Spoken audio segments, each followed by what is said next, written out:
This is my eldest daughter doing her makeup. And this is my Kimberly. Ayan ang kanyang after makeup. Si Regine before, not yet done. Regina, ang ganda ng makeup. Ang ganda ng glow. Parang pang day makeup talaga. Lagyan nyo ko ng blusher. Ganun bigla.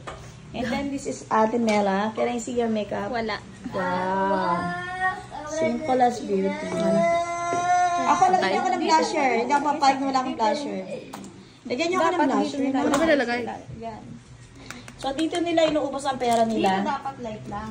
Yes, perfect. It's a light. Yeah. Kapag nalagay ka, mag-umpisa ka maglagay dito. Kasi kakalat mo na lang siya para light yun nandito. Ang hirap pag mga babayang anak. Talaga naman. Uy! Manang-mana kay Ate Shelly. Hindi ka ako nag-makeup pa ngayon lang Kung nagme-makeup ang mga anak, dapat ang nanay din. Makeup artist ko, ang Ate Mela. Si Kuya Dave naman nag-aahit. Kanya-kanya kaming ganap kasi magsisimba kami. Yan. Ganda-ganda. Parang tama naman. Done? Done? Thank you. Hi! Magsisimba kami. Sunday bonding ng family.